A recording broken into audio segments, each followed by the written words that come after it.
வாரகருணா சிந்தும் ஞானதம் சாந்தரூபினம் ஸ்ரீ சந்திரசேகர குரும் பிரணமாமி முதான்வகம். அத்வைதாசவ நண்பர்கள் அனைவருக்கும் என் நமஸ்காரங்கள். இன்றைக்கி நம்மளுடைய சேனலில் கடன் அடைவதற்கு 20 நிமிட தீபம் போதும். ஒரு அற்புதமான பரிகாரம் உங்களுக்காக. வீடியோவை ஸ்கிப் பண்ணாமல் முழுமையாக பாருங்கள். வீடியோவை ஒரு லைக் பண்ணுங்கள்.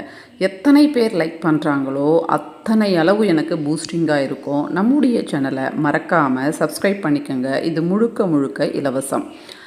என்ன செய்யணும் அப்படின்னு கேட்டால், ஒரு பவுல் எடுத்துக்கோங்க, அல்லது ஒரு கண்ணாடி பாட்டில் கூட நீங்கள் எடுத்துக்கலாம்.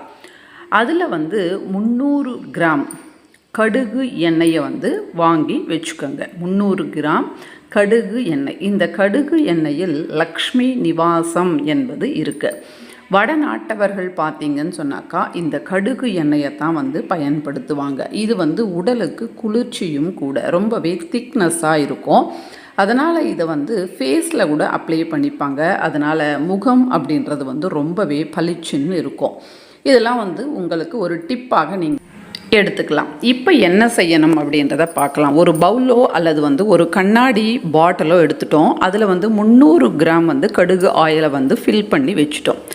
இப்போ அதில் என்ன போடணும் அப்படின்றத பார்க்கலாம். ஒரே ஒரு சோழியை போடணும். இது எந்த கலராக இருந்தாலும் பரவாயில்ல, ஒரே ஒரு சோழியை அதில் போட்டுக்கோங்க. அந்த கடுகு எண்ணெயில் ஒரு சோழியை போட்டு வச்சுடுங்க. அடுத்து இதில் போட வேண்டியது எள். எள்ளில் 2 வகை இருக்குது. ஒன்று கருப்பு எள், மற்றொன்று வெள்ளை எள். இந்த வெள்ளை எள் அப்படின்றது எதுவும் கிடையாதுங்க. இந்த கருப்பு எள்ளில் இருக்கக்கூடிய அந்த மேலே இருக்கக்கூடிய லேயர், அதாவது தோலை எடுத்துட்டாங்க அப்படின்னா வெள்ளையாக மாறும், அவ்வளவுதான். ஆனால் நீங்கள் இதில் போட வேண்டியது கருப்பு எள்.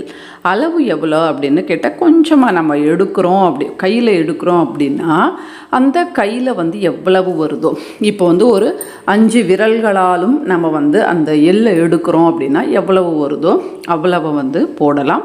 அடுத்து ஒரே ஒரு சோழியை போட்டுடுங்க.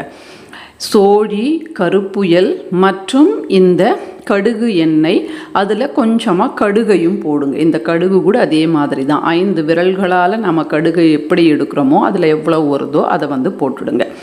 இது எல்லாமே ஒரு நாள் நல்லா ஊறணும். இப்போ நீங்கள் நாளைய தினம் தீபம் ஏற்றுறீங்க அப்படின்னா இன்றைய தினம் இரவே ஊற வச்சுக்கலாம். இது எல்லாத்தையும் போட்டு, இதுதான் இந்த நாள் ஏற்றணும், அந்த நாள் ஏற்றணும், காலையில் ஏற்றணும், மாலையில் ஏற்றணும், இப்படி எந்த விதமான நிபந்தனையும் கிடையாது. குளிச்சுட்டு சுத்தபத்தமாக ஏற்றினா போதும். எங்கே ஏற்றணும், பூஜை ரூமில் தான் ஏற்றணுமா அப்படின்னு கேட்டால் அதுவும் கிடையாது. அது உங்களுடைய விருப்பம். ஏதோ ஒரு இடத்துல நீங்கள் ஏற்றிக்கலாம். ஆனால் மேக்சிமம் எல்லாரும் பூஜை ரூமில் தான் ஏற்றுவாங்க. ஆனால் சில தோழிகள் கேட்பது என்ன அப்படின்னா, எங்களுடைய மாமியார் இந்த மாதிரி பரிகாரங்கள் எல்லாம் ஒத்துக்கலைங்க, நாங்கள் என்ன செய்வது, எங்கள் பெட்ரூம்லேயே ஏற்றலாமா அப்படின்னு கேட்குறாங்க. இந்த பரிகாரத்திற்கு நீங்கள் எங்கே வேண்டும் அப்படின்னாலும் ஏற்றிக்கலாம். அதனால தான் குறிப்பிட்டு சொல்கிறேன். இப்போ நீங்கள் நாளைய தினம் ஏற்றுறீங்க அப்படின்னா இன்றைய தினமே இது எல்லாத்தையும் இரவில் போட்டு வச்சுடுங்க. அது அப்படியே ஊறிடும். மறுநாள் காலையில் ஒரு அகல் தீபம் எடுத்துக்கங்க, அல்லது எந்த தீபமாக இருந்தாலும் பரவாயில்லை. அந்த தீபத்தில் அதாவது திரி, அதாவது 2 திரிகளும் சேர்ந்து ஒரு திரியை நம்ம செய்கிறோம் இல்லையா, அந்த மாதிரி அந்த திரியை இந்த எண்ணெயில் முக்கி எடுக்கணும். முக்கி எடுத்து அந்த தீபத்தில் போட்டு தீபத்தை ஏற்றணும். அது 20 நிமிடங்கள் அந்த தீபம் எரிந்தால் போதும். அதற்கு மேலே கூட எரியலாம், ஆனால் அதற்கு கீழே எரியக்கூடாது. அதாவது 15 நிமிடம் அந்த மாதிரிலாம் எரியக்கூடாது. இப்போ 9 மணிக்கு நீங்கள் தீபம் ஏற்றுறீங்க அப்படின்னா 9:20 வரை கண்டிப்பாக இந்த தீபம் எரியணும். அதற்கு மேலே எரிஞ்சாலும் பரவாயில்லை. நாம் அந்த எண்ணெயை ஊற்றணும் அப்படின்ற அவசியம் கிடையாது.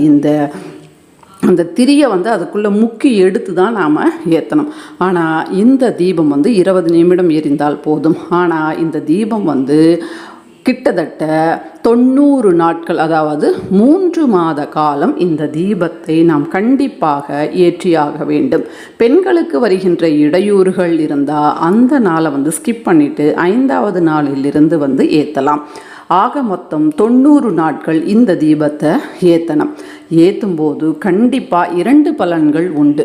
ஒன்று கடன் அடையும், இன்னொன்று நாம் யாருக்காவது கடன் கொடுத்திருந்தால் அவர்கள் நமக்கு திருப்பி தராமல் நம்மை அதாவது இழுபறின்னு சொல்லுவாங்களே அந்த மாதிரி செய்து கொண்டிருந்தால் அந்த பணமும் நம்மை தேடி நாடி வரும்.